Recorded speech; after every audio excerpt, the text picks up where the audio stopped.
Welcome to lesson 3. Today we'll be doing lesson 3 and lesson 4. And we're looking today at first at lesson 3, which is reflections, and then essentially applications of reflections.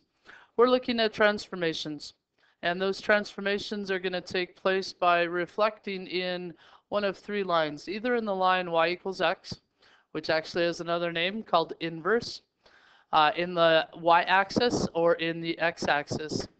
So remember, when we reflect in the line y equals x, we're actually finding the inverse. And we spent a lot of time in our last chapter doing that. New vocabulary word, invariant points. There's a definition right on the top of the page. We're looking at page 89. Points on a graph that do not move after a translation, or points that are the same on both the original and the reflected graph. So let's use our graphing calculator. We're actually going to flip back and forth from page 89 and page 90, since the graphs are that are being talked about are the same. So first on page 89, can you please graph part 1? So by the time I've plotted my graph in part A and part B, hopefully you figured out how to do that.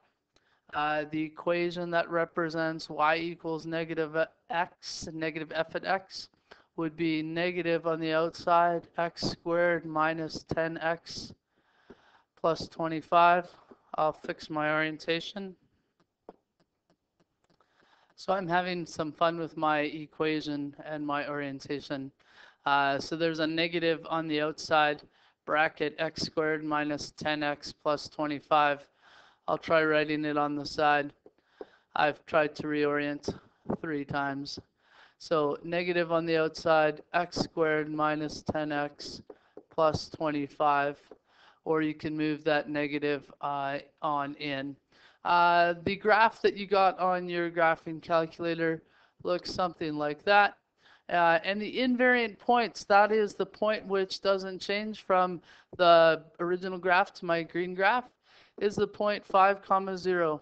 That's at the same location.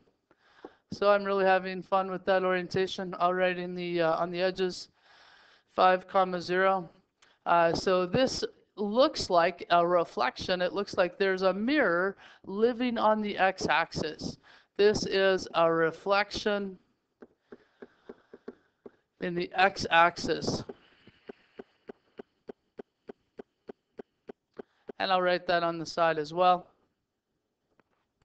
Now, if you turn the page over and look at page 90, we're challenged to actually present a change in x. I'm actually going to go through and replace my x with minus x. And I'm going to try writing on the side again. Hopefully I'll be a little more successful with that. Y is going to be equal to negative x squared. That's still x squared. But I'm going to get a change in that middle term. It's going to be plus 10x, because the negative x will change the sign, plus 25. Go through and graph that. So graph y, the original equation, and the equation that I've written in green. So if you take a look at the position of your new graph and find the vertex, you'll see that it's slipped over kind of the same amount. So I'm over at negative 5, and I've got a graph that does something like this. Again, you've got a nicer scale. It doesn't go up quite that sharp on this side. So I'll fix that up a little bit.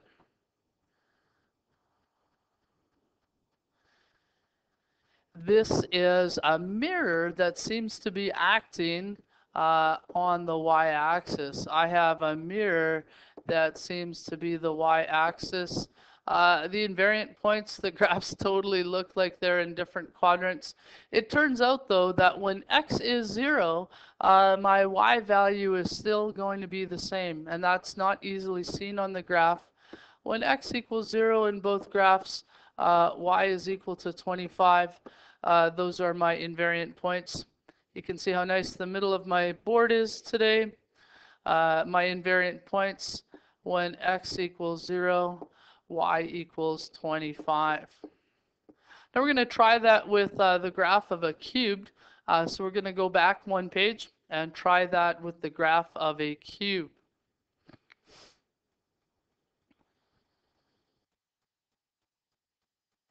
So now I'm back on page 89 looking at part 2, and I want to graph y equals x cubed minus 8 and the negative of that. So y equals negative bracket x cubed minus 8. And the graphing calculator is really fantastic for doing that. You can see that you can see what the result is right away. And sketching the graph is a little bit interesting, but the shape follows what we saw in the original graph. See if you can get that graph on your scale.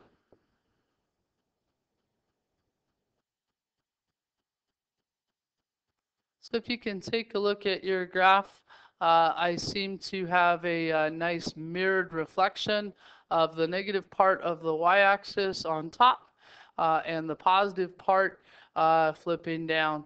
So this is my mirror again, and my mirror is the x-axis. The invariant point is that coordinate along the x-axis. So that cutting off point, or the x-intercept, is the invariant point in this case, and that's the point 2, 0. And we've talked about the mirror reflection, that it's a reflection in the y-axis. Now, if we turn the page over, we get the opportunity to do the same thing with this graph, except we're going to manipulate the x. So we'll turn the page over. Now this is the third time we're looking at an equation.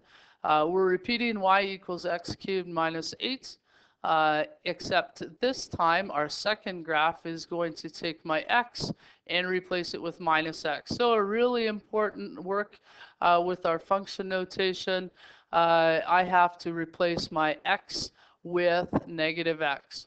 So y is equal to negative x, and I'm going to have to cube that and then subtract 8 from that.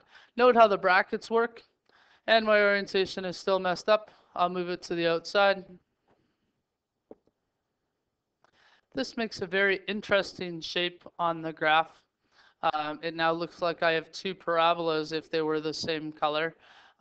Make use of your calculator's features. I'll talk about that in the lesson. You can highlight certain graphs to look at.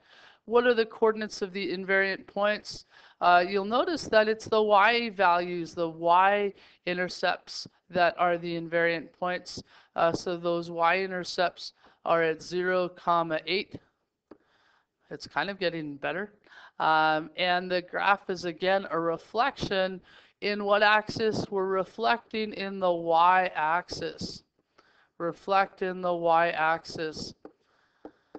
So we'll have to track a little bit later how we've been accomplishing that, because we also get to do these reflections with inverses. So we'll take a look at that.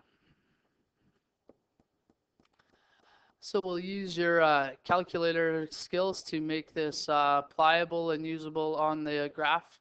I'm going to create the equation. I've done that already for the inverse. And I want the inverse to be a function.